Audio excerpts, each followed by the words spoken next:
Hi, welcome back to Mike's Diabetes World. Current blood sugar, you see this? The red? It says it's 4.2. It's okay. I have already treated for it. We've been dealing with this all evening. 4.2, and my pump is down here. This is the current. I have no more insulin, so any bolus insulin. Let's get you quiet. Sorry, excuse me. Now let's take a look at the other part here. Look at today. 98% time in the range with 0%, that is over 10 millimoles. I came close. I think I was at 9.9. Time in range is 98. Below is 3.9, 2%, which is roughly now, and 7 is my average sugar. Pretty good. Looking pretty good here. Today, I want to talk to you about emergency site changes. What we need to do, why do they happen? Stay tuned, and we'll be right back, and we'll delve into this exciting topic here on Mike's Diabetes World.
This channel is provided for informational purposes only. Contact your physician for any diagnostic or treatment plan. Okay, the pump seems like it's a dream to some people. And those who don't need it, want it, as they see, they don't have to do blood tests. They just sort of plug it in, type in a number, and it takes care of everything. Well, if you've been watching this, and I've done talks on the pump, you know pretty well that things like this don't always work so well. There's so much that can go wrong, is what I'm trying to say.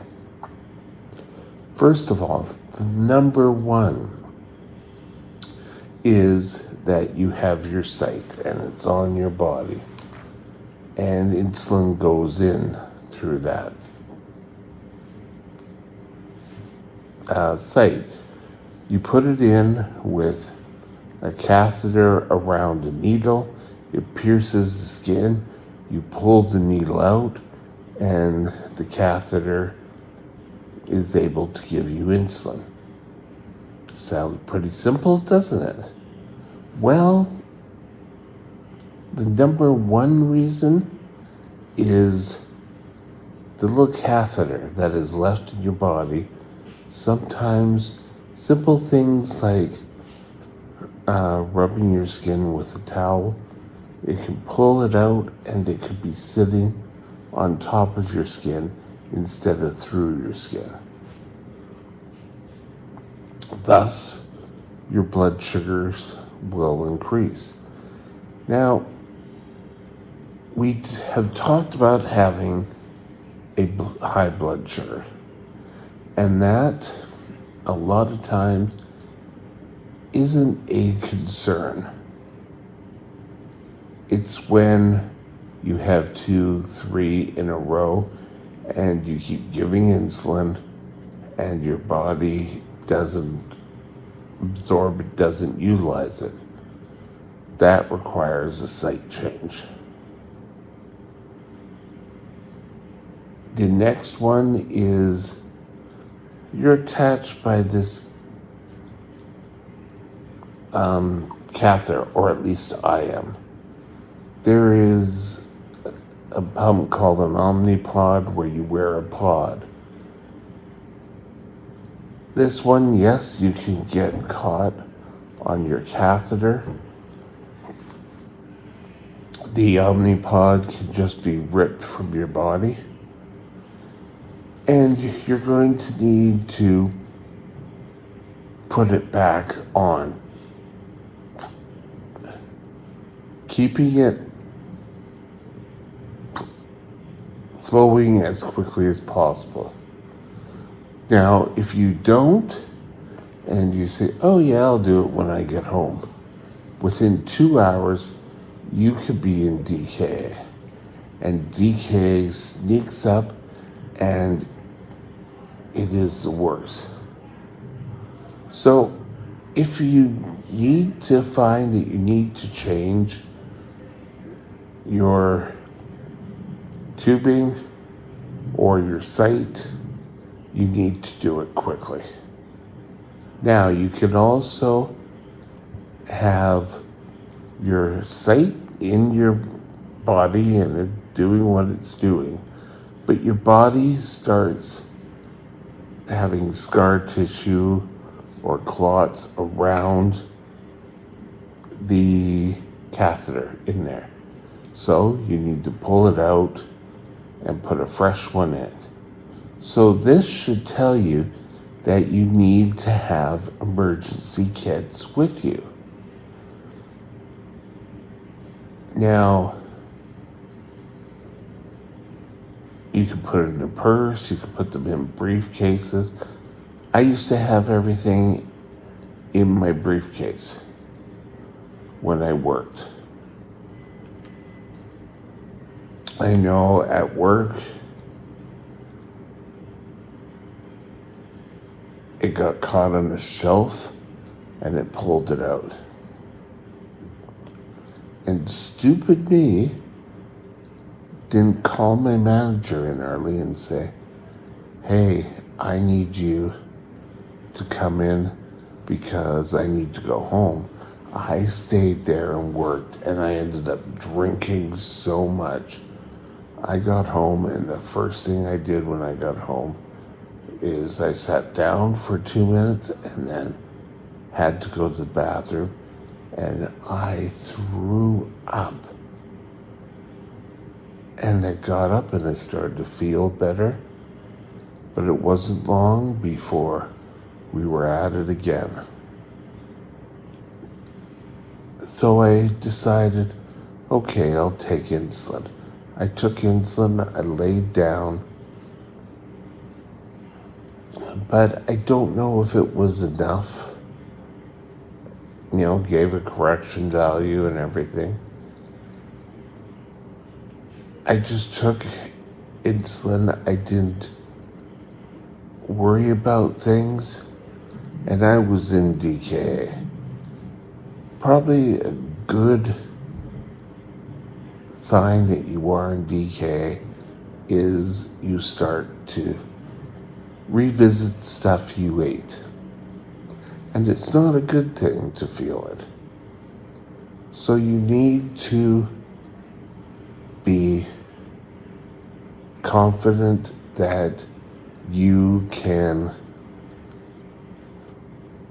set up your pump, do glucometer tests, have insulin, have everything you need with you. When I go out, if I have to go to the doctors in Vancouver or whatever, I take my black bag with me and we head off to Vancouver. If I need to do a site change, I can do it anywhere. Your numbers a lot of times will dictate when changes, or you will physically know you've done them.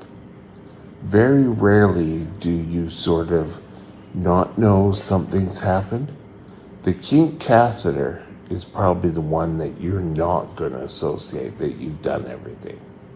Kinked, not pink. Kinked catheter.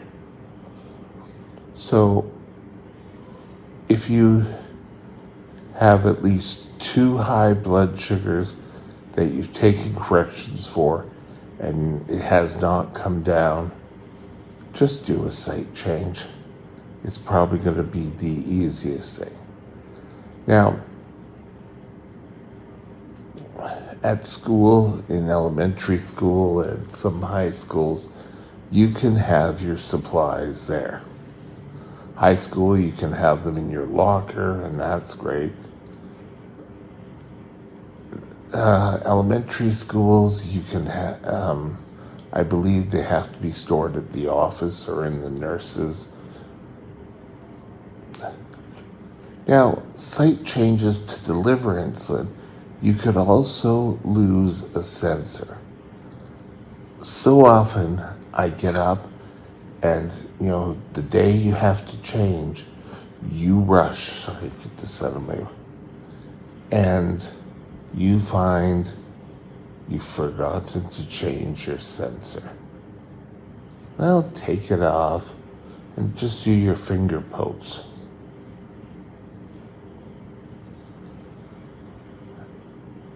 For me, that's not great because my blood sugars can drop if I don't have it. Well, even they'll drop even if I do or don't have a sensor. But at least with the sensor, I can take a look at it, read it, and know what's going on. We need to be proactive. If everything's taken care of, your diabetes will stay in control. It's up to you to make sure you A, have a place at work that you can store, B, at a locker in school, or C, have a locker or in the classroom or with the school nurse. But if you're starting to get high blood sugars, change your site, because what's going to happen is it gets very irritated. And I'm kind of leery of telling you something I've done is I didn't want to